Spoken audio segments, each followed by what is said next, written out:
budaya positif, mari kita berdiri bersama menyanyikan lagu nasional, lagu Indonesia Raya yang di dirjennya Ibu Nurselina ya Bu ya. Indonesia tanah airku, tanah tumpah darahku, di sanalah aku berdiri jadi pandu ibuku. Indonesia kebangsaanku, bangsa dan tanah airku, marilah kita berseru, Indonesia bersatu. Hiduplah tanahku, hiduplah negeriku, bangsaku, rakyatku semuanya. Bangunlah jiwanya, bangunlah badannya untuk Indonesia Raya. Indonesia Raya, merdeka, merdeka, tanahku, negeriku yang ku cinta. Indonesia Raya, merdeka, merdeka, hiduplah Indonesia Raya. Indonesia Raya, merdeka, merdeka, tanahku, negeriku yang ku cinta. Indonesia Raya, merdeka, merdeka, hiduplah Indonesia Raya.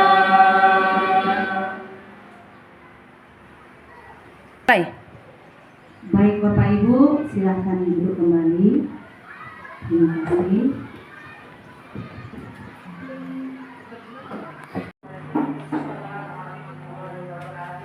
Selamat pagi, salam sejahtera buat kita semua.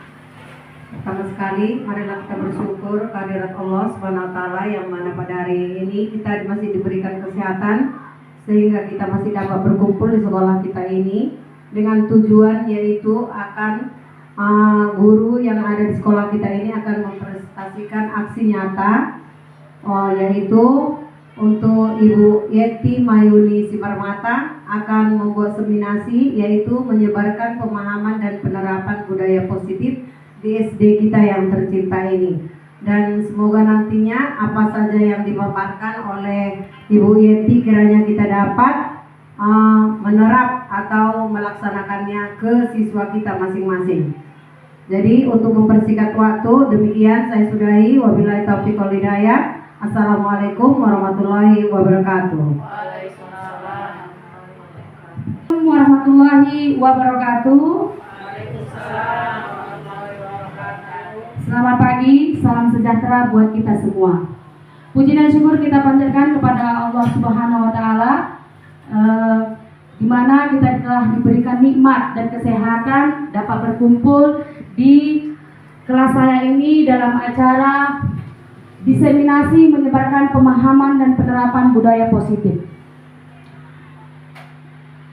Yang saya hormati Ibu Kepala Sekolah dan yang saya hormati Bapak Ibu Guru,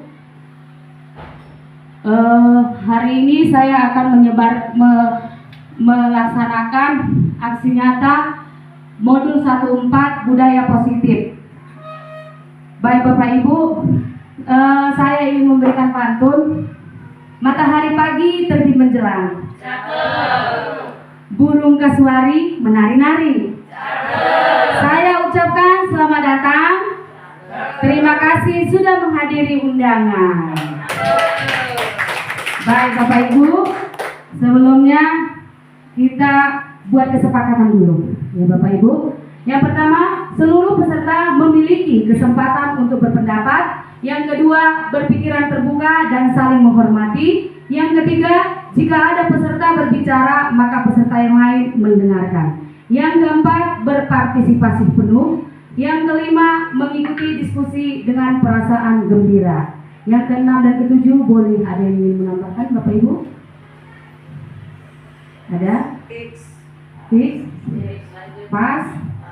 Baik. Adapun tujuan diseminasi saya ini adalah yang pertama, memahami budaya positif yang berpihak pada murid. Yang kedua, memahami peran sebagai guru untuk membangun budaya positif. Yang ketiga, membangun budaya positif yang berpihak pada murid baik di lingkungan kelas maupun di sekolah. Kemudian yang keempat, membangun budaya positif untuk menumbuhkan karakter anak. Selanjutnya, pertanyaan romantik Bapak Ibu. Sebelum kita memulai materinya, yang pertama, hukuman dapat mendisiplinkan anak, atau apakah Bapak Ibu setuju? Hukuman dapat mendisiplinkan anak. Bagaimana Bu? Kenapa Bu? Terima kasih. Tapi hukumannya ini kan Bu, kita tahu hukuman apa. Kalau hukuman dikatakan kan hukuman berarti berat, fisik. Kalau bisa kita buat sanksi, teguran, gitu Bu. Terima kasih. Tidak setuju ya. Tidak setuju. Baik. Yang kedua, pemberian hukuman dengan hal positif seperti membaca atau membersihkan halaman sekolah dapat meningkatkan disiplin anak. Setuju atau tidak Bapak Ibu? Setuju. Baik. Yang ketiga, memberi penghargaan dapat meningkatkan motivasi belajar anak. Setuju. Baik. Kita lihat, kita sekarang masuk ke materi ya Bapak Ibu. Sebelum masuk materi, kita buat dulu ice breaking. Tolong Bapak Ibu berdiri. Bapak Ibu, kita mulai ice breakingnya Marina. Kalau Marina, ya pipinya diginikan ya, iya mentel. Kemudian kalau dia menari, tangannya lihat, perhatikan Ibu Yanda. Iya. Kemudian kalau di atas, tangannya seperti ini, iya. Menara agak tunjuk. Oke. Kemudian kita tambahkan Marijo.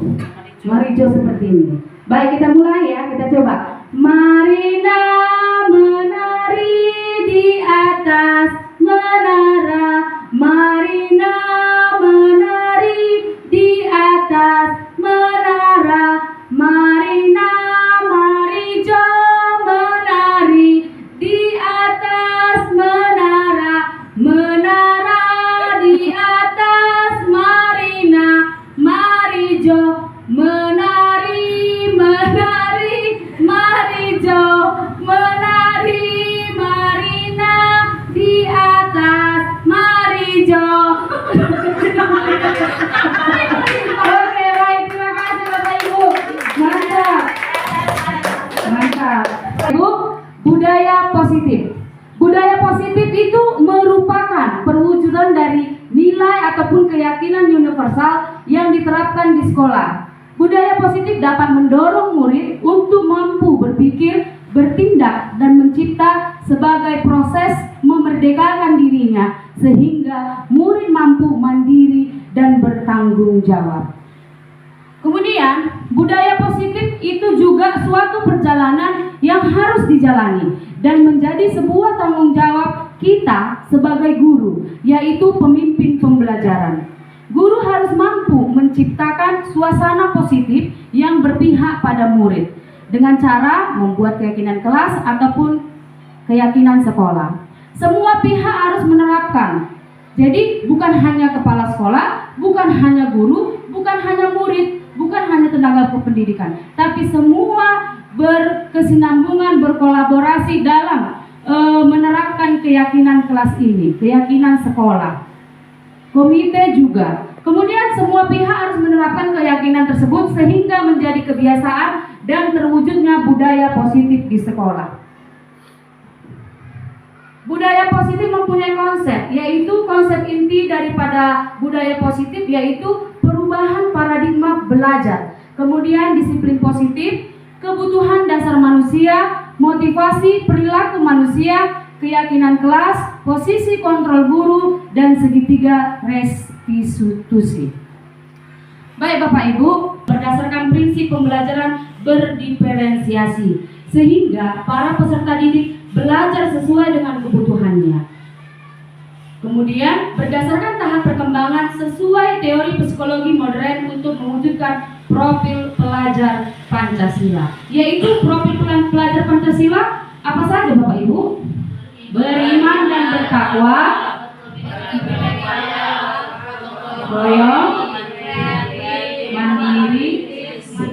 Iya, mantap.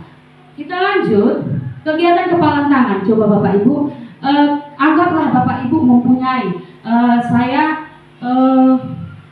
yang nggak punya pasangan, kasihan Pak, kamu silakan lah temani ibu kamu. Ada sesuatu ini sangat berharga untuk Bapak Ibu, sangat berharga. Kemudian paling banyak bayangkan di tangan Bapak Ibu ini ada sesuatu. Sebelah kanan ya, sebelah kanan ya Bapak Ibu, yang sebelah kanan. Iya, jadi yang sebelah kiri nggak bisa. Sebelah Bapak Aswar tidak bisa sama Bu Nova, Bu Yana sama Iya. Oke, nah coba dulu bayangkan dulu di tangan Bapak Ibu, ada sesuatu yang berharga. Coba dulu teman sebelahnya membuka, berusaha. Bagaimana? Coba. Jadi teman Ibu sekuat tenaga dengan berbagai cara untuk meminta Anda memberikan benda tersebut. Teman Anda bisa membujuk, mengancam, merayu, menolak apa saja yang dapat membuka kebahagiaan Anda. Oke, baik. Mantap. Oke, Bapak Ibu. Nah, sekarang baik Bapak Ibu. Nah, apa yang terjadi Bapak Ibu? Nah, berarti kontrol diri itu pada diri kita sendiri. Iya kan Bapak Ibu? Kita yang mengontrol diri kita sendiri. Kita mau ataupun kita tidak mau, walaupun kita diancam, walaupun kita dihargi, walaupun kita disuap, kalau kita tidak memberikan yang di kepala tangan kita ini, tidak akan kita buka. Iya kan Bapak Ibu? Baik. Berarti posisi ya Bu? Tidak terima. Jadi terbuka Ibu. Iya. Itu tadi Bu. Berarti posisi kontrol Ibu, karena kan Ibu yang membuka kan Bu. Jadi posisi kontrol itu terserah kita yang mau membuka ataupun kita tetap bertahan dengan yang di tangan kita, seperti itu. Kita lanjutkan. Miskonsepsi tentang teori kontrol. Yang pertama, ilusi guru mengontrol murid. Jadi guru itu bukan harus mengontrol murid, karena seperti tadi yang mengontrol dirinya sendiri. Kita sendiri yang mengontrol diri kita. Kemudian ilusi bahwa semua penguatan positif efektif dan bermanfaat. Selanjutnya ilusi bahwa kritik dan membuat rasa bersalah mampu menguatkan karakter. Dan ilusi bahwa orang dewasa berhak memaksa murid yang lebih kecil. Seperti murid kita berhak seperti itu. Itu miskonsepsi ya Bapak Ibu. Selanjutnya, mengubah paradigma stimulus respon menuju penerapan teori kontrol.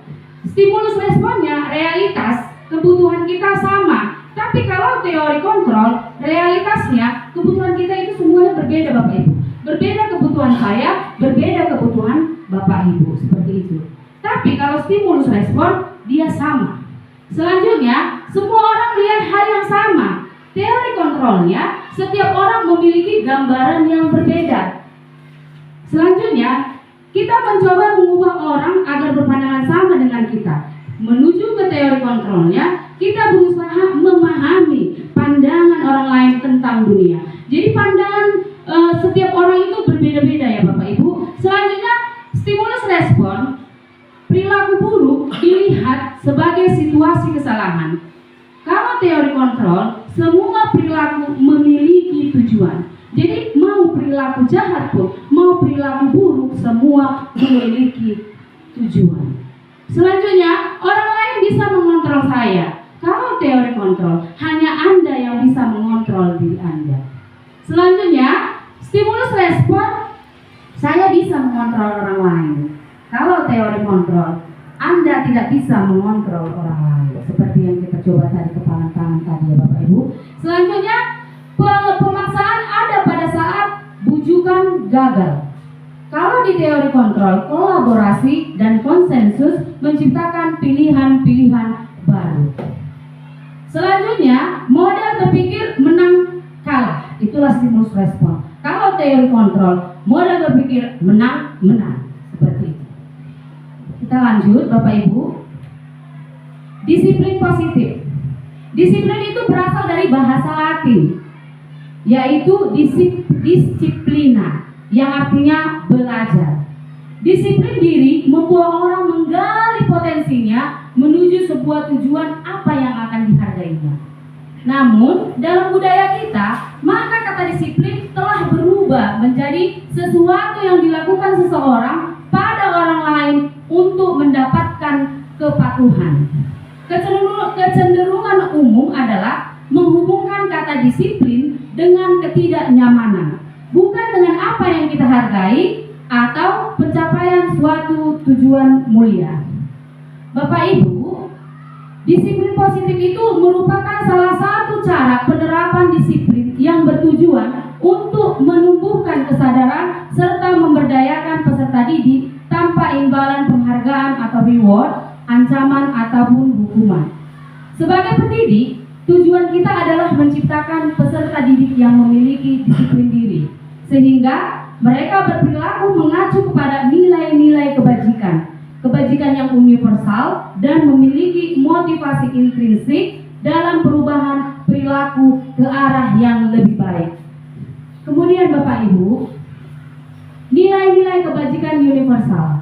Nilai-nilai kebajikan itu adalah sifat-sifat positif manusia yang merupakan tujuan mulia yang ingin dicapai setiap individu. Dengan mengaitkan nilai-nilai kebajikan yang diyakini seorang, maka motivasi intrinsiknya akan terbangun. Motivasi intrinsik itu Bapak Ibu, motivasi yang ada dari dalam diri kita, sehingga menggerakkan motivasi dari dalam untuk mencapai tujuan mulia yang diinginkan. Nilai-nilai yang diinginkan dicapai oleh setiap anak Indonesia yang kita kenal dengan profil pelajar Pancasila. Kebutuhan dasar manusia. Kebutuhan dasar manusia merupakan sesuatu yang kita lakukan untuk mendapatkan apa yang kita inginkan. Seluruh tindakan yang kita lakukan memiliki tujuan. Semua usaha yang kita lakukan agar kebutuhan dasar terpenuhi dengan baik. Jadi Bapak Ibu, kita pun mempunyai, seperti kita datang ke sekolah ini, kita mengajar, kita mendidik anak-anak, kita kan memiliki tujuan juga untuk membuat anak-anak pintar, karena tujuan kita pasti berbeda-beda setiap guru di sini. Ya kan Bapak Ibu? Iya. Selanjutnya Bapak Ibu, kebutuhan dasar manusia itu ada 5. Yang pertama, bertahan hidup.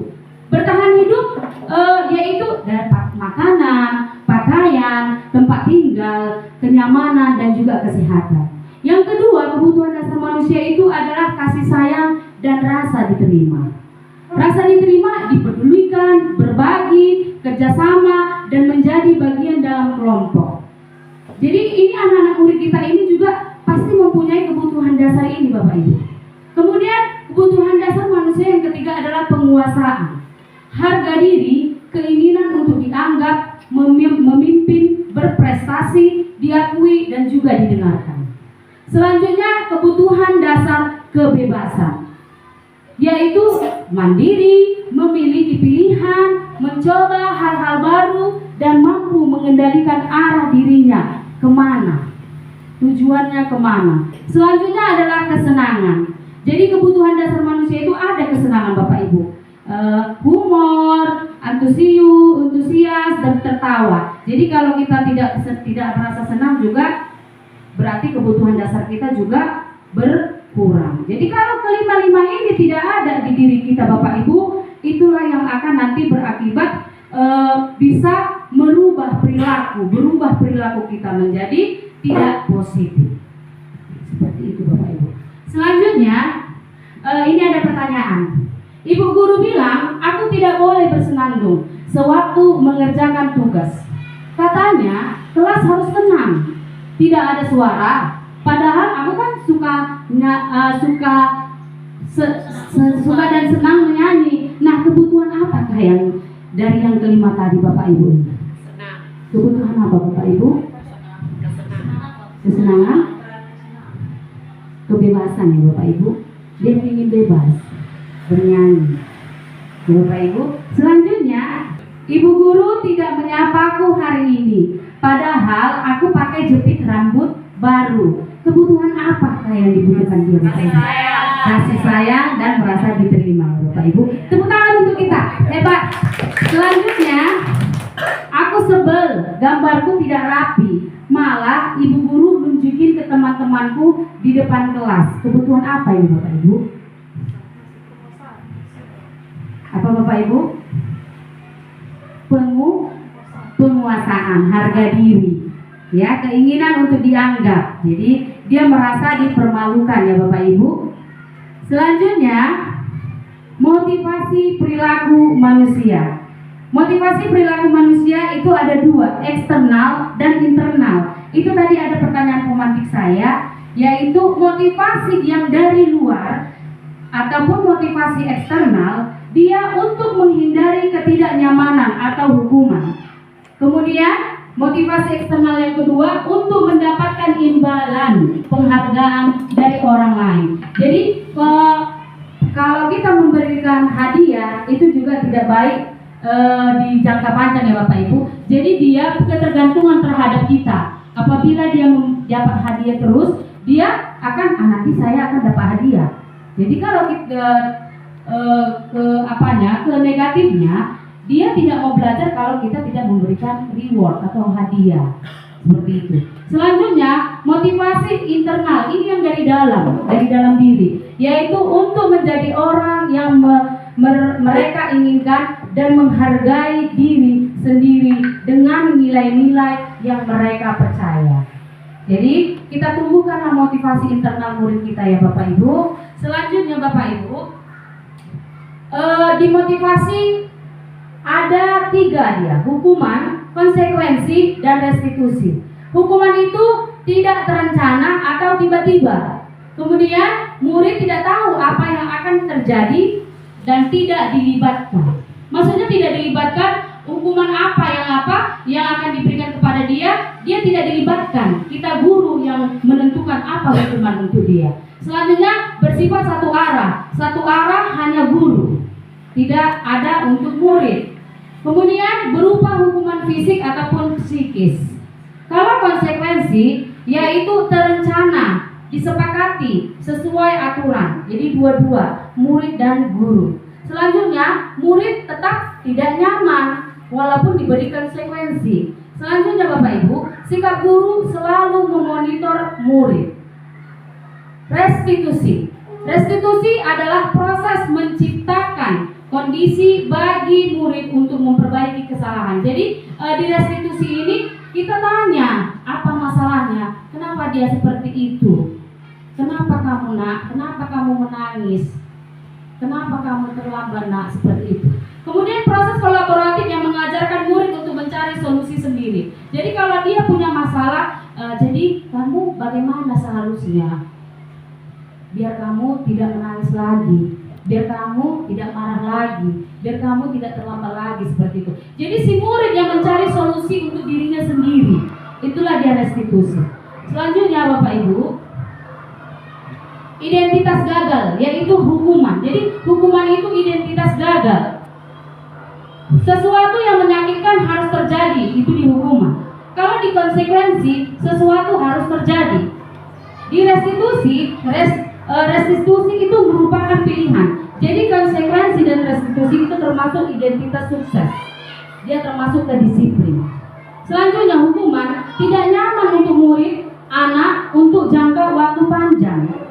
Kalau konsekuensinya tidak nyaman untuk murid, anak untuk jangka waktu pendek. Kalau di restitusi, korban mendapatkan ganti. Seperti itu.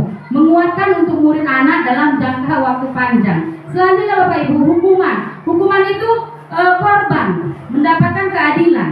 Kemudian konsekuensi, korban bisa diabaikan. Selanjutnya, kalau restitusi, korban mendapatkan ganti. Selanjutnya, hukuman perilaku pasif agresif meningkat. Kalau konsekuensi, penguatan hanya bertahan dalam jangka waktu pendek. Restitusi, masalah terpecahkan karena kita cari solusi di restitusi. Selanjutnya di hukuman, sistem tidak akan berjalan bila murid tidak takut. Kalau konsekuensi memerlukan monitoring dan supervisi terus-menerus dari guru. Restitusi, murid belajar bertanggung jawab untuk perilakunya karena dia kita tanya keyakinannya apa, solusinya apa. Dia sendiri, anak murid itu sendiri yang mencari solusi, mencari keyakinannya apa untuk merubah perilakunya. Bapak Ibu, coba kita jawab dulu tindakan guru. Tindakan guru ini termasuk hukumankah atau konsekuensi? Yang nomor 1 siapa yang ingin menjawab? Bapak Ibu? Ada? Oke, katanya Ibu Yanda. Iya, oke, terima kasih. Tindakan guru mencatat 100 kali di dalam buku kalimat saya tidak akan terlambat ke sekolah. Menurut saya ini merupakan sebuah hukuman. Ya, disimpan ya Bapak Ibu. Nomor 2 siapa Bapak Ibu yang ingin? Ya, Ibu Muspa. Silakan Bu. Yang kedua, panjang ini Bu. Lari mengelilingi lapangan basket 2 kali karena terlambat hadir ke sekolah merupakan hukuman. Iya, tepuk tangan dulu Bapak Ibu. Benar salah, nanti kita koreksi. Untuk pertanyaan yang ketiga, Bapak Ibu siapa yang ingin? Ya, Bu Nova. Silakan. Baik, untuk tindakan guru yang ketiga, murid diminta untuk push up 15 kali karena tidak menggunakan masker ke sekolah, termasuk ke dalam hukuman. Iya, bagus sekali Bapak Ibu. Selanjutnya yang nomor 4. Iya, Bapak Tony, silakan Pak. Memang Bapak-bapak harus terdepan, Bapak. Iya kan Pak? Baik, yang pertanyaan yang keempat, tindakan guru menggantikan kertas tugas teman yang telah dicoret-coret. Menurut saya itu termasuk ke dalam konsekuensi. Oke, terima kasih Pak. Tepuk tangan Bapak Ibu. Selanjutnya yang kelima, bagaimana Ibu? Iya. Menurut saya, membersihkan tumpahan air di meja tulis karena tersenggol pada saat belajar adalah konsekuensi. Iya. Tepuk tangan Ibu Komora. Selanjutnya yang nomor 6 siapa? Bapak Lala ya? Iya. Tunjuk tangan Bapak ini. Murid disuruh untuk mengenakan sekolah karena tidak mengenal satu itu hitam. Hukuman. Iya, hukuman. Tepuk tangan untuk Bapak Sinalahi. Selanjutnya yang terakhir Ibu Ulan ya. Iya. Baik, tindakan guru yang terakhir yaitu lari mengelilingi lapangan basket 2 kali karena terlambat 10 menit untuk pelajaran PJOK. Menurut saya adalah konsekuensi. Konsekuensi. Baik, tepuk tangan untuk kita semua Bapak Ibu. Iya, masih semangat ya. Baik, inilah jawabannya Bapak Ibu. Apakah benar jawaban kita tadi semuanya? Benar Bapak Ibu? Benar. Oke. Bapak Ibu silakan berdiri. Coba dulu Bapak Ibu tulis dulu dan diangin aja 1, angka 1 ya. Semuanya ya. 1, oke, 2,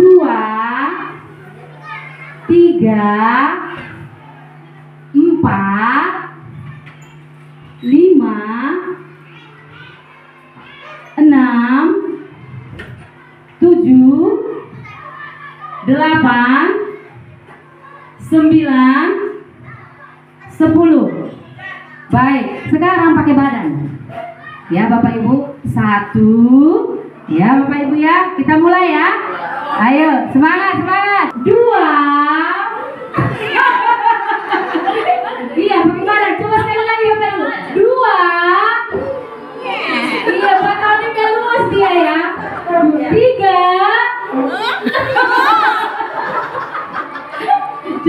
Coba Ibu dulu, Ibu Yanda dulu praktek. Ibu Bu Juni dulu. Ayo Bu Juni.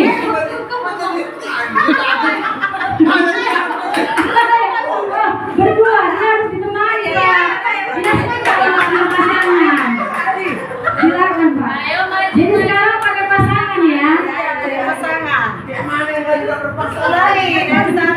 Yuk, ini pakai badan ya.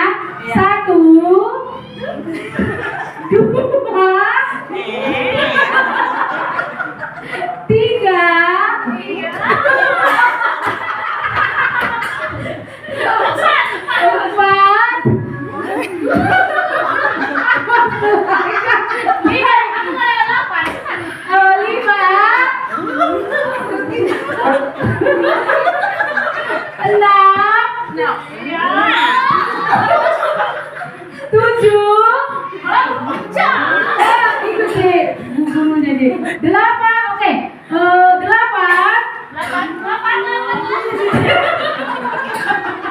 Coba sekali lagi, Bapak Ibu, Papanya kan angka 8-nya loh. Ayo coba Pak, 8 bagaimana Pak? 8.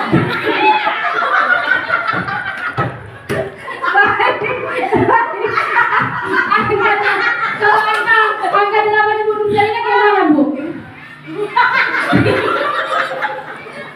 Kalau Ibu tulisnya gimana Bu? Hebat. Angka 9. 10. 1.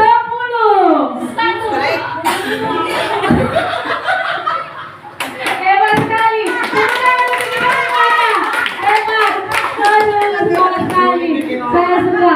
Ada teman kita yang ingin menunjukkan bakatnya. Angka 10 udah pasti ada.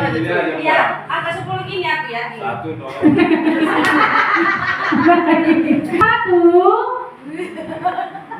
2, 3,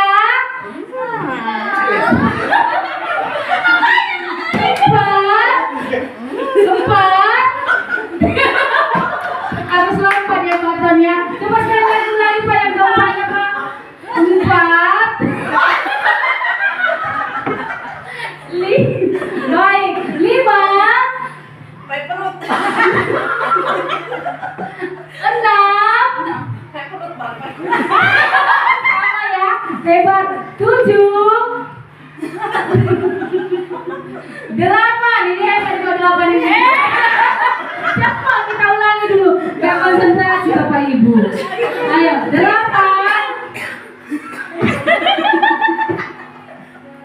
9. Harus bertemu ya Bapak Ibu, harus bertemu ya. 10. Oh, jadi berdua gitu ya Pak ya. 1 angkanya Bapak Tony, 0-nya Bu Gemoy, 5. Oke, tepuk tangan untuk Bapak dan Ibu guru. Hebat. Terima kasih. Masih tetap semangat. Kita masuk ke keyakinan kelas atau keyakinan sekolah. Mengapa keyakinan kelas? Mengapa tidak peraturan kelas? Seseorang akan lebih tergerak dan bersemangat untuk menjalankan keyakinannya daripada hanya sekedar mengikuti serangkaian peraturan tertulis tanpa makna. Jadi keyakinan kelas adalah kesepakatan yang dibuat bersama antara anggota kelas atau murid dengan wali kelas atau guru kelas. Selanjutnya, karena dibuat dengan kesepakatan bersama-sama, maka hal-hal yang diatur akan lebih mudah untuk dilaksanakan oleh peserta didik. Keyakinan kelas yang sudah dibuat bersama dapat dijadikan sebagai kebiasaan yang baik, potensinya juga yang bagus. Bapak Ibu, selanjutnya pembentukan keyakinan kelas atau keyakinan sekolah. Pembentukannya yang pertama adalah bersifat abstrak. Yang kedua berupa pernyataan yang universal, kemudian dibuat dalam bentuk positif. Jadi tidak ada kata, kalau peraturan dia ada tidak boleh terlambat, tidak boleh ribut. Kalau keyakinan kelas tidak boleh ada kata negatif, harus positif. Jadi kalau terlambat itu kita gunakan nilai kebajikannya yaitu disiplin atau datang tepat waktu. Jadi tidak ada kata tidak ada kata jangan. Dia kalimatnya positif. Kemudian sedikit saja agar mudah diingat. Kalau peraturan dia agak banyak, tapi kalau keyakinan kelas dia sedikit saja. Contohnya tadi, datang tepat waktu. Kemudian menjaga kebersihan. Kemudian datang tepat waktu ini termasuk nilai apa Bapak Ibu? Kebajikannya. Disiplin ya Bapak Ibu. Kemudian sesuai dengan kondisi kelas dan sekolah agar mudah diterapkan. Jadi kita sesuaikanlah dengan keadaan sekolah kita. Selanjutnya, semua warga kelas atau warga sekolah dilibatkan saat membuat. Jadi anak murid ketika kita membuat keyakinan kelas, anak murid diajar anak murid, dilibatkan mereka. Karena mereka yang akan menerapkannya, membudayakannya, membiasakannya keyakinan kelas ini. Selanjutnya Bapak Ibu, kegiatan pembentukan keyakinan kelas di kelas 5A. Yang pertama, saya guru menjelaskan terkait keyakinan kelas. Saya menjelaskan terlebih dahulu. Selanjutnya, saya menyuruh anak murid saya mengajak peserta didik untuk mengeluarkan ide-ide dan menemukan keyakinan kelas apa yang mereka inginkan. Jadi murid itu sendiri yang mengeluarkan idenya, yang menemukan idenya, apa yang mereka yakinkan, apa yang mereka yakini. Kemudian memfasilitasi peserta didik untuk membuat poster keyakinan kelas. Jadi semuanya terlibat, guru dan juga murid. Selanjutnya Bapak Ibu guru, posisi kontrol guru. Posisi kontrol guru itu ada 5, yaitu penghukum, teman, pembuat rasa bersalah, pemantau, dan manajer. Bapak Ibu, saya mau tanya, biasanya kita sebagai guru sering melakukan yang mana posisi kontrol guru? Pemantau dan manajer. Sudah pernah Ibu diantar manajer ya? Membuat perlakuan manajer. Nah Bapak Ibu, sebelum saya masuk di guru penggerak ini Bapak Ibu, saya posisi kontrol guru saya sering menjadi penghukum. Saya penghukum, kemudian kadang saya jadi teman, kadang saya pemantau, kadang saya pembuat rasa bersalah. Tapi setelah saya masuk di posisi di guru penggerak ini, saya menjadi tahu, oh penghukum itu tidak bagus, seperti itu Bapak Ibu. Tapi karena dari belajarlah kita menjadi tahu. Baik Bapak Ibu, ini ada videonya. Mari kita tonton bersama-sama. 5 posisi kontrol itu adalah 1. Posisi penghukum, 2. Posisi pembuat merasa bersalah, 3. Posisi teman, 4. Posisi pemantau atau monitor, dan 5. Posisi manajer. Untuk lebih memahami kelima posisi tersebut, mari kita saksikan kasus Naren yang terlambat hadir 20 menit di sekolah dan melihat bagaimana kelima posisi kontrol dalam menghadapi masalah tersebut.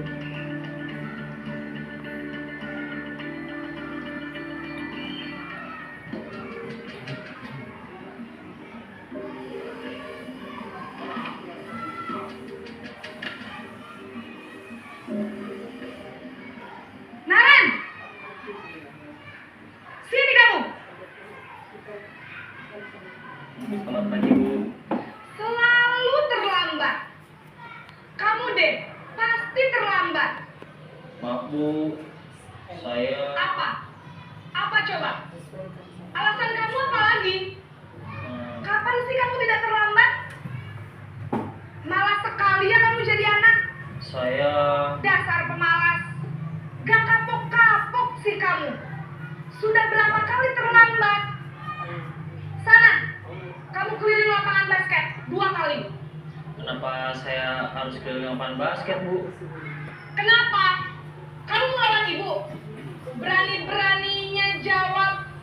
Sudah terlambat, masih berani jawab pula. Sekarang, keliling lapangan basket 5 kali sekalian. biar kapok. Cepat, pergi sana ke lapangan basket. Posisi penghukum biasanya berbicara dengan nada tinggi, menghardik, menunjuk-nunjuk, menyakiti, dan menyindir. Hukuman bisa berupa fisik maupun psikis. Ibu dan bapak guru hebat. Dampak yang terjadi pada murid ketika guru berada pada posisi penghukum adalah murid cenderung akan memberontak, bahkan menyimpan dendam.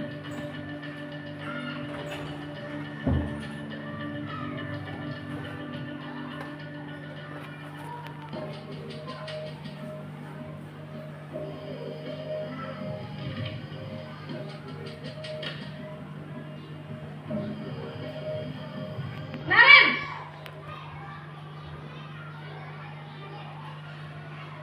Selamat pagi, Bu. Naren, kamu kenapa terlambat lagi, nak? Ya Tuhan, Naren, kamu senang ya bikin ibu susah ya? Kalau kamu terlambat lagi, nanti ibu yang ditegur bapak kepala sekolah, nak. Disangka ibu tidak bisa membina kamu. Duh, gimana ini? Maaf, Bu.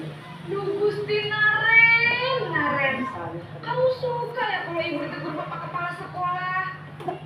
Terus, sekarang ibu harus tulis apa ini di buku absen? Ini kamu sudah sering terlambat loh. Ibu harus apa coba? Maaf, Bu. Maaf sekali. Ya sudah, lain kali jangan bikin ibu susah lagi ya, nak ya. Ibu tidak akan kuat lagi kalau kamu begini terus. Bisa jantungan kalau ibu tegur bapak kepala sekolah. Sana cepat ke kelas. Maaf ya, Bu. Maaf sekali. Posisi pembuat rasa bersalah berbicara dengan nada tenang, cenderung lembut. Namun kata-kata yang diutarakan membuat murid merasa menjadi orang yang gagal, memandang buruk dirinya sendiri, merasa tidak berharga, dan tidak sanggup membahagiakan orang lain. Ketika guru mengambil posisi pembuat rasa bersalah, murid akan menganggap dirinya yang bersalah dan ia akan menyimpan emosi negatif tersebut di dalam dirinya.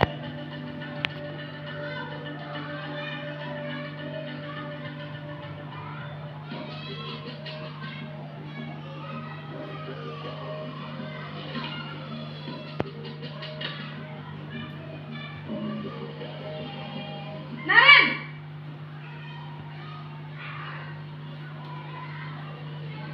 Selamat pagi, Bu. Wah, sudah jam berapa ini, nak? Terlambat lagi ya, sayang. Iya, Bu.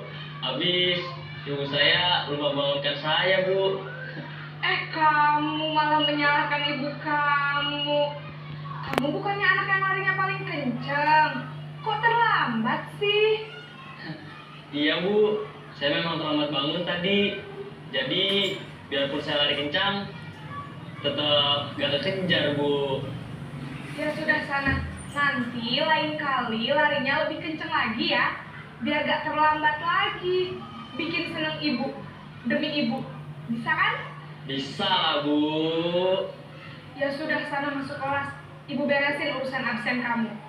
Kamu ini ada-ada saja.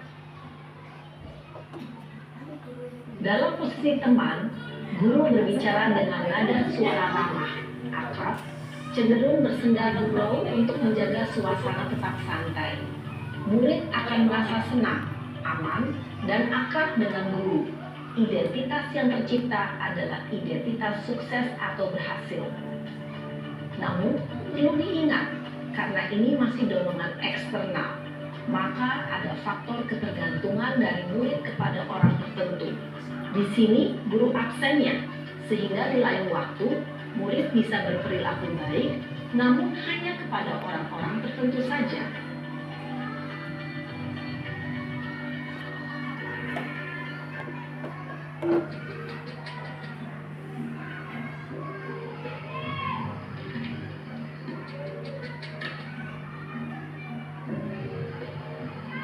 Naren!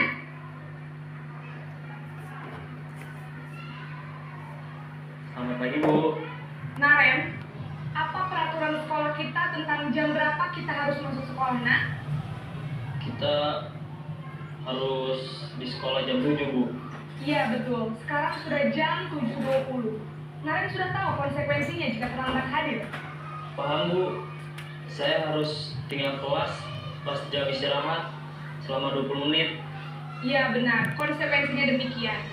Jadi nanti jam 9.30 pas istirahat, kamu harus tinggal di kelas, kerjakan tugas tambahan untuk ketertinggalan kamu, ya?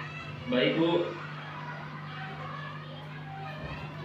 Posisi pemantau mengandalkan penghitungan atau data untuk mengontrol murid.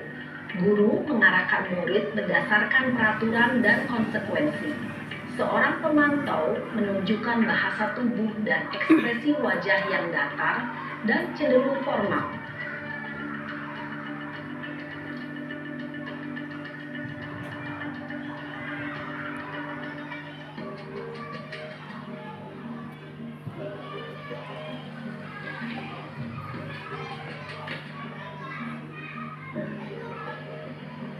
Naren!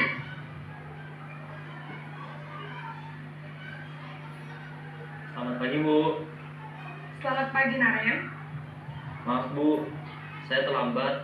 Iya, sekolah masuknya jam 7, sekarang sudah jam 7.20. Jadi sekarang bagaimana ini, Naren? Maaf, Bu. Saya lupa setel alarm saya semalam. Baiklah, menurut kamu, keyakinan sekolah yang mana yang perlu kamu tingkatkan? Menghargai diri sendiri dan orang lain mungkin, ya, Bu. Setuju. Jadi, apakah Naren meyakini prinsip saling menghormati tersebut? Iya, Bu. Saya meyakininya. Apakah Naren bersedia memperbaiki masalah keterlambatan ini? Bersedia, Bu. Bagaimana kamu akan perbaiki masalah keterlambatan ini? Saya akan coba untuk tidak lupa menyetel alarm saya, Bu. Baik, kalau Naren lupa menyetel alarm di rumah, ada orang yang kira-kira bisa bantu mengingatkan tidak? Ada, Bu. Kakak saya, Kak Emma. Ada lagi selain Kak Emma? Selain Kak Emma, ada ibu saya. Baik, jadi yang mengingatkan Naren adalah Kak Emma dan ibu kamu, ya? Kira-kira akan mulai setel alarm kapan nih, Naren? Setelah pulang sekolah, akan segera saya lakukan. Baik, jadi Naren akan setel alarm untuk bangun besok pagi dan akan diingatkan oleh kakak dan ibunda Naren, ya. Ada lagi yang mungkin perlu dilakukan, Naren, agar tidak terlambat bangun lagi. Tidak ada, Bu. Baik, Naren, terima kasih untuk kerjasama kamu. Sekarang kamu perlu kembali ke kelas untuk belajar. Baik, Bu. Terima kasih. Posisi manajer adalah posisi kontrol yang disarankan untuk membimbing murid memiliki sikap disiplin yang positif, yaitu murid yang mandiri, bertanggung jawab, dan dapat memecahkan masalah. Tujuan dari posisi ini adalah agar murid dapat berefleksi atas tindakannya. Guru akan dengan tulus memberikan pertanyaan-pertanyaan bermakna, sehingga membuat murid dapat belajar dari kesalahannya dan mencari sebuah solusi untuk menyelesaikannya. Baik Bapak Ibu Guru, tadi sudah kita tonton videonya bersama-sama, yaitu 5 posisi kontrol guru. Jadi dia Bapak Ibu yang paling bagus, yang harusnya dipilih adalah posisi apa tadi Bapak Ibu? Manajer. Iya. Yaitu kalau menghukum bagaimana dia Bapak Ibu? Menghardik, menunjuk-nunjuk, ya kan Bapak Ibu. Kemudian dia tidak menerima alasan, dia langsung marah, langsung menghukum. Itulah dia penghukum. Kalau posisi teman, dia menganggap anak murid itu sebagai teman. Tolong anak, ayolah, kerjakanlah. Nanti ibu kena marah ibu kepala sekolah loh. Seperti itulah posisi teman. Nah, jadi murid merasa ketergantungan. Jadi kalau hanya melihat ibu guru, contohnya ibu saya hanya ibu Yeti aja yang diapakannya. Karena hanya ibu Yeti yang membujuk dia, ayolah nak, ayolah, coba nak, kerjakanlah, janganlah gitu nak, pakailah topinya, seperti itu. Itu posisi teman. Kemudian kalau pembuat rasa bersalah, dia juga membuat anak itu merasa bersalah. Jadi dia itulah kan. Nah, kan? Nah seperti itu. Dia ada, jadi rasa anak itu rasa bersalah. Berarti gara-gara kayak gini aku nanti dimarahi ibu kepala sekolah lah bunyi gini, seperti itu. Kemudian pemantau. Kalau pemantau ini sama dengan pengawas. Dia mengawasi. Nah, seperti itu, diawasinya murid itu. Kemudian yang terakhir adalah manajer. Jadi posisi yang terbaik kita sebagai guru adalah posisi manajer, yaitu mencari solusi, kemudian menanyakan alasannya bagaimana, kemudian yang tadi sudah dikerjakan keyakinan kelas, kita tanya keyakinan apa yang telah dia langgar, keyakinan apa yang telah dia yang kita sepakati, apa nilai kebajikannya, apa yang harusnya kamu lakukan. Jadi ada solusinya di manajer, bukan langsung menghukum, bukan langsung membuat dia merasa bersalah, tapi mencari solusi apa yang harus dikerjakannya. Ya kan Bapak Ibu?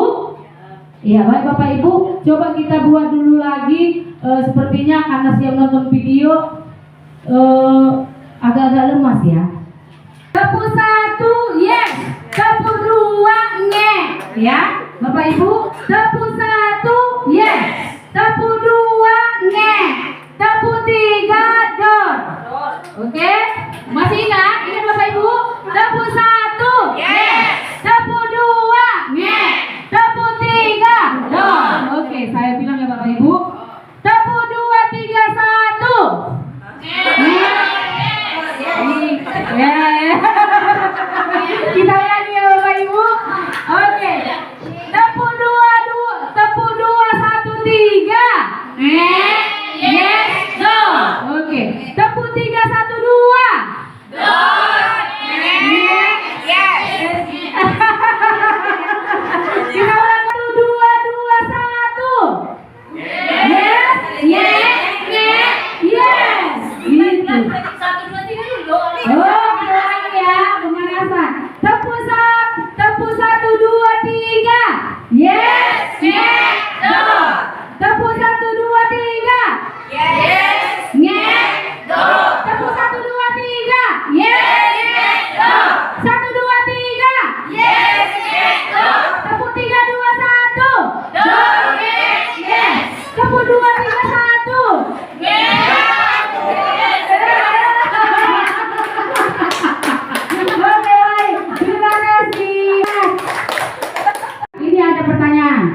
Saya kecewa sekali dengan kamu. Posisi kontrol apakah aku? Iya, Ibu Yanda. Saat guru mengeluarkan kalimat saya kecewa sekali dengan kamu. Kalau menurut saya posisi kontrol itu tadi di membuat rasa bersalah. Iya, coba kita cek ya Bapak Ibu, benar atau tidak membuat rasa bersalah? Iya, benar. Tepuk tangan untuk Ibu Yanda. Saya kecewa sekali dengan kamu. Posisi kontrol pembuat rasa bersalah. Untuk selanjutnya, kamu tidak pernah benar melakukannya. Sekarang keliling lapangan 3 kali. Posisi kontrol apakah aku? Iya, hukuman.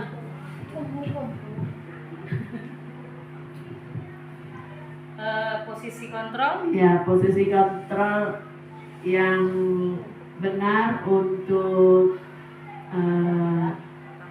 pertanyaan kamu tidak pernah benar melakukannya. Sekarang keliling lapangan 3 kali.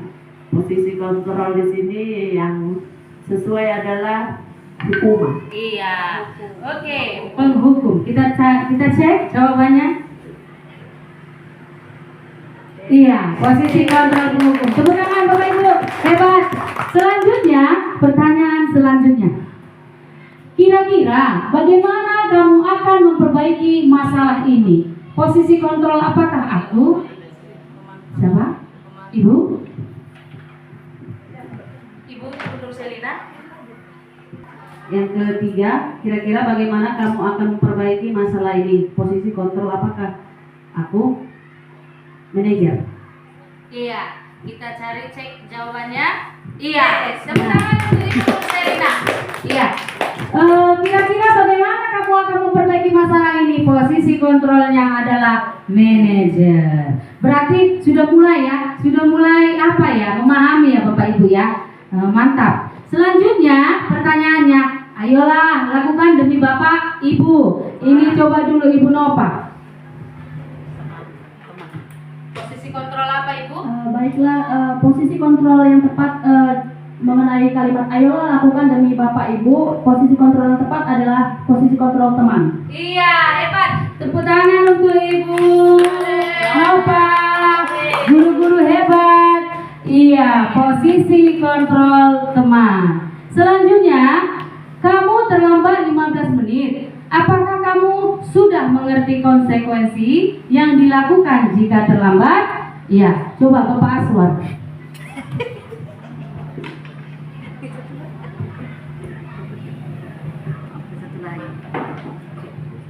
Baik, posisi kontrol yang cocok untuk kamu terlambat 15 menit. Apakah kamu sudah mengerti konsekuensi yang dilakukan jika terlambat? Menurut saya posisi kontrol ya pemantau. Kita cek. Iya, tepuk tangan untuk Bapak. Iya, posisi kontrol pemantau. Hebat. Oke, tepuk tangan untuk kita guru-guru hebat. Mantap. Iya. Nah, Bapak Ibu, dari yang tadi itu posisi guru yang diharapkan adalah manajer. Manajer, guru berbuat sesuatu bersama murid, mempersilahkan murid mempertanggungjawabkan perilakunya dan mendukung murid agar menemukan solusi atas permasalahannya sendiri. Jadi manajer ini juga mengacu pada restitusi yang dapat menjadikan murid sebagai manajer bagi dirinya sendiri sehingga tercipta identitas positif berhasil pada murid tersebut. Kemudian Bapak Ibu, segitiga restitusi. Segitiga restitusi itu ialah suatu proses dialog yang dijalankan antara guru ataupun orang tua agar dapat menghasilkan murid yang mandiri dan bertanggung jawab. Segitiga restitusi membantu murid memiliki tujuan, kemudian disiplin positif dan memperbaiki dirinya setelah berbuat salah. Restitusi bukan untuk menembus kesalahan atau menebus kesalahan, namun belajar memperbaiki kesalahan tersebut. Tahap segitiga restitusi ada 3, yaitu yang pertama menstabilkan identitas, yang kedua validasi tindakan yang salah, yang ketiga menanyakan keyakinan. Jadi tahap segitiga restitusi ini ada 3 ya Pak, ya Bapak Ibu. Yang pertama adalah menstabilkan identitas. Berdasarkan prinsip membuat kesalahan adalah bagian dari proses pembelajaran. Kemudian dia berbuat salah, yang ditanyakan itu seperti ini, berbuat salah itu manusiawi, tidak ada manusia yang sempurna. Bapak Ibu juga pernah melakukan kesalahan seperti itu. Kita bisa menyelesaikan masalah ini. Bapak Ibu tidak tertarik mencari siapa yang salah, tapi Bapak Ibu ingin mencari solusi dari permasalahan ini. Kemudian pertanyaan lagi ada bisa, kamu berhak merasa begitu.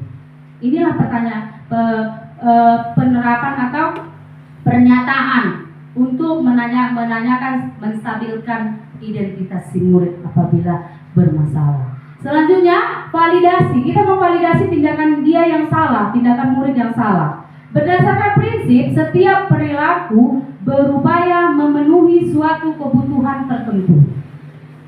Nah, pertanyaannya atau pernyataannya, padahal kamu bisa melakukan yang lebih buruk dari ini ya. Bisa juga bertanya, kamu pasti punya alasan mengapa kamu melakukan itu, mengapa kamu melakukan hal itu. Selanjutnya, kamu patut bangga pada dirimu sendiri karena kamu telah melindungi sesuatu yang penting buatmu. Pernyataan selanjutnya, kamu boleh mempertahankan sikap itu, tapi kamu harus menambahkan sikap yang baru. Jadi ini pernyataan-pernyataan untuk memvalidasi tindakan yang salah. Kemudian Bapak Ibu, menanyakan keyakinan. Setelah kita menstabilkan, setelah kita validasi, Selanjutnya kita tanyakan keyakinan kelas. Keyakinannya apa? Jadi kalau anak bermasalah, sudah posisi manajer kita buat, kemudian kita masukkan tahap segitiga restitusi, yaitu berdasarkan prinsip teori kontrol bahwa pada dasarnya kita termotivasi secara intrinsik, secara dari dalam. Jadi kita buat pertanyaan-pertanyaan, apa yang kita percaya sebagai keyakinan kelas, apa nilai-nilai umum yang kita telah sepakati, apa bayangan kita tentang kelas yang ideal, kamu mau jadi orang seperti apa, seperti itu. Bisa lagi ada pertanyaan-pertanyaan, semoga kamu tidak melakukannya lagi ya, seperti itu. Jadi menanyakan keyakinan kelas kamu, keyakinan kelas apa yang telah kamu langgar, apa yang bisa kamu cari untuk memperbaikinya, seperti itu. Menanyakan keyakinannya. Bapak Ibu sekalian juga pasti bisa melaksanakannya dengan posisi manajer dan melakukan tahap-tahap segitiga restitusi. Baik Bapak Ibu, kesimpulan dari pembelajaran ini kita sudah belajar mengenai budaya positif. Jadi budaya positif itu Bapak Ibu tidak hanya guru, tidak hanya kepala sekolah, tidak hanya murid, tapi berkesinambungan, berkolaborasi. Semua warga di sekolah melaksanakan budaya positif, sehingga pembiasaan terjadi, maka dari keyakinan kelas itu atau keyakinan sekolah itu menjadi budaya positif di sekolah kita. Semoga kita dapat menerapkannya dan terlaksana di sekolah kita. Bapak Ibu, sekarang kita bolehlah sesi tanya jawab. Adakah yang mau bertanya? Oke, Ibu Yanda. Ibu Yanda ini paling aktif kayaknya. Ya, terima kasih atas kesempatannya kepada Ibu CGP, Bu Yeti. Nah, tadi kita kan sama-sama sudah mendengarkan bahwa posisi kontrol guru itu ada 5, dan yang terbaik itu adalah posisi kontrol manager. Nah, saya mau ambil pertanyaan dari kasus Naren tadi. Pada saat kasus Naren tadi kan si Narennya terlambat dan dia jujur, dia lupa nyetel alarm gitu ya Bu ya. Nah, kalau kasus misalnya yang di sekolah, di kelas saya lah terutama, kebanyakan atau mungkin akan ada siswa itu yang berbohong, dan apa yang dialami dia di rumah tidak sesuai yang diungkapkan dengan yang di sekolah. Misalnya ditanya nih, saya mau menjalankan si kontrol manager ini tadi, kenapa terlambat anak ibu gitu, dia jawab, oh iya Bu, tadi ban kereta bapak saya waktu ngantar pecah gitu kan. Nah, kalau kita mau ngambil ke bagian manajer untuk ngambil solusi pun apa gitu kan, karena kan nilai kebajikannya kita ambil ke sana pasti ke orang tua, anaknya ngapain gitu ya. Nah, kalau anak-anaknya berbohong atau mungkin bukan hal itu yang terjadi, kita bagaimana seharusnya, begitu mungkin pertanyaannya. Terima kasih. Baik, pertanyaan yang bagus sekali. Itu tadi video karena mungkin jujur ya Bapak Ibu ya Bu Yanda ya. Nah, bagaimana kalau si murid tidak jujur? Seperti yang tadi dikatakan Ibu Yanda, ban keretanya bocor seperti itu. Nah, kita kan bisa menanyakan orang tuanya benar atau tidak si anak memang benar atau tidak ban kereta orang tuanya bocor sehingga dia terlambat sekolah, seperti itu. Jadi kita memerlukan itu tadi yang saya bilang Bapak Ibu, bahwa semua warga sekolah, semua komite, guru, kepala sekolah, murid, warga sekolah, tenaga pendidik, semuanya harus berkolaborasi sehingga terjadilah budaya positif ini. Seperti itu. Jadi kita tanyakan kepada orang tuanya, apalagi sekarang ya Bapak Ibu, kita kan sudah punya WA grup masing-masing ya anak murid ya. Nah, bisa kita telepon langsung atau kita WA orang tuanya menanyakan pembenarannya, apakah si anak berbohong atau tidak. Seperti itu. Bagaimana Diana? Terima kasih, sama-sama Ibu. Ada lagi Bapak Ibu? Bagaimana? Pas? Baik Bapak Ibu guru, diseminasi mengenai budaya positif telah selesai. Saya ucapkan terima kasih atas perhatiannya. Semoga bermanfaat untuk kita semua dan kita bisa menerapkannya di sekolah kita agar murid-murid menjadi berkarakter sesuai dengan visi kita kemarin, berkarakter sesuai dengan profil pelajar Pancasila. Terima kasih. Wassalamualaikum warahmatullahi wabarakatuh. Waalaikumsalam warahmatullahi wabarakatuh. Saya kembalikan kepada Ibu Kepala Sekolah.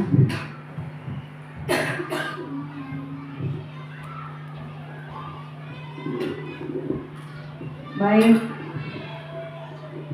pertama sekali saya mengucapkan terima kasih kepada Ibu Yeti Mayuni Simarmata yang telah begitu panjang memaparkan di mana tadi kita telah mendapat pengetahuan tentang budaya positif dan bagaimana kita mengendalikan jikalau siswa ada kendala, dan juga bagaimana kita seorang guru mengatasi apa permasalahan siswa.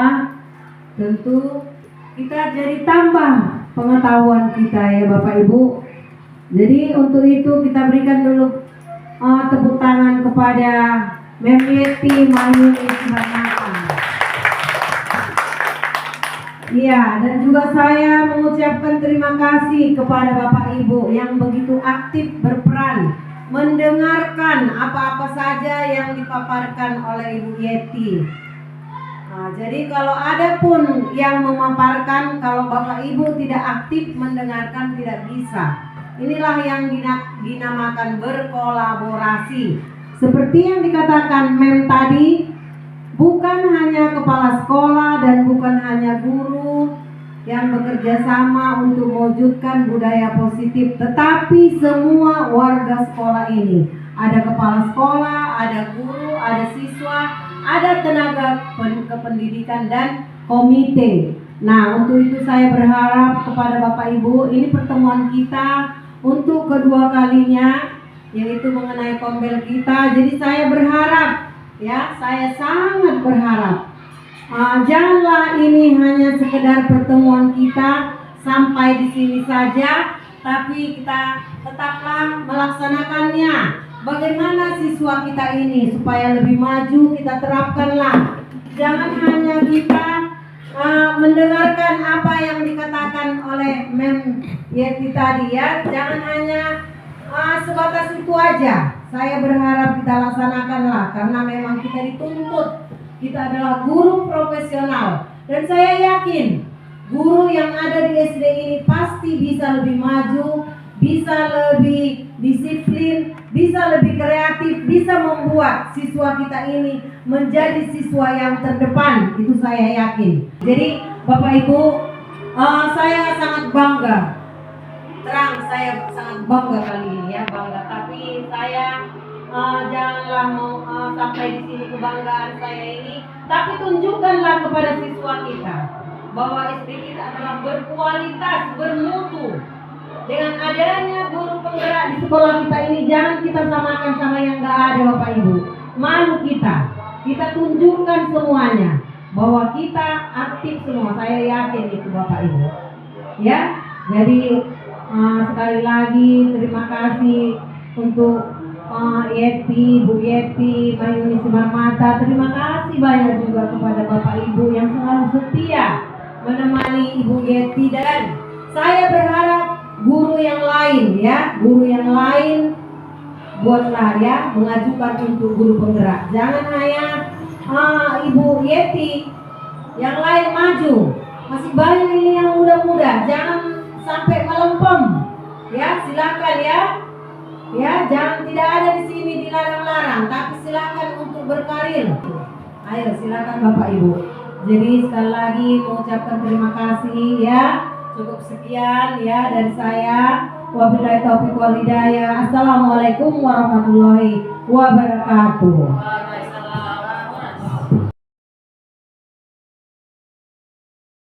Bu, Anin ada mana? Kenapa nak? Karena tugasnya disantet. Ya sudah, nanti suruh Andin menjumpai ibu ya nak ya. Ya Bu.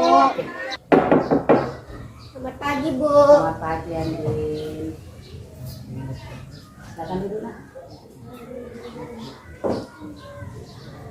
Selamat pagi, Andin. Pagi Bu. Apa kabar, Nak? Sehat Bu. Alhamdulillah sehat. Andin, kamu tahu kenapa kamu ibu panggil kemari? Tidak Bu. Nah, Andin, tadi ibu dengar kamu bertengkar ya sama Pak Hel. Iya Bu, saya kesal sama Pak Hel. Kenapa kamu kesal, Nak? Saya mencantik tugas saya Bu, terus-terusan bukan sekali saja, tapi sudah sering. Oh begitu. Ya wajarlah kalau kamu marah dan kesal. Jika ibu ada di posisi kamu, mungkin ibu juga akan melakukan hal yang sama. Iya Bu. Lalu apa yang kamu lakukan terhadap Pak Hel? Saya marah-marah Bu dan saya maki-maki Pak Hel sehingga tanpa sadar saya menggobrak hidungnya Pak Hel Bu. Oh seperti itu. Pasti kamu melakukannya karena ada alasannya ya, Andin? Iyalah Bu, masa saya diam saja. Saya kan sudah berusaha mengerjakan, tapi si Pak Hel yang bisa mencobanya tidak mau mengerjakan sendiri. Ya wajarlah kalau kamu merasa marah karena kamu tidak rela tugas-tugasmu dicontek sama Farel. Ibu sangat menghargai tindakan kamu yang tidak berbuat lebih buruk daripada itu. Misalnya dengan memukul Farel. Iya Bu. Sekarang coba kamu pikirkan apakah tindakan kamu marah sama Farel sampai menggebrak mejanya, apakah sesuai dengan keyakinan kelas kita? Tidak Bu. Menurut kamu keyakinan kelas apa yang sudah kamu langgar? Saling menghormati antar teman Bu. Benar sekali. Menurut kamu saling menghormati antar teman itu penting atau tidak? Penting Bu. Baik, kalau menurut kamu itu penting, keyakinan apa yang harus kamu lakukan pada saat kamu marah? Harus lebih bersabar Bu. Kamu bersedia untuk memperbaiki masalah ini? Bersedia Bu. Nah, apa yang harus kamu lakukan untuk memperbaiki masalah ini? Saya akan lebih bersabar dan juga bisa menahan emosi saya. Kalau ada teman saya mencontek, saya akan bilang kepada ibu guru atau guru mata pelajaran. Tepat sekali tindakan kamu. Tetap semangat dan kamu harus lebih rajin lagi belajar ya, Nak ya. Sekarang silahkan kembali ke kelasmu. Baik Bu, terima kasih. Ya. Selamat pagi, nama saya Andi Najla Naftastia, saya kelas 5A. Saya merasa senang sekali karena diajak diskusi dengan ibu guru untuk dapat mengendalikan diri dari amarah karena perilaku teman sekelas saya. Saya harus dapat bersabar dan dapat menghormati teman-teman saya. Terima kasih Bu Guru.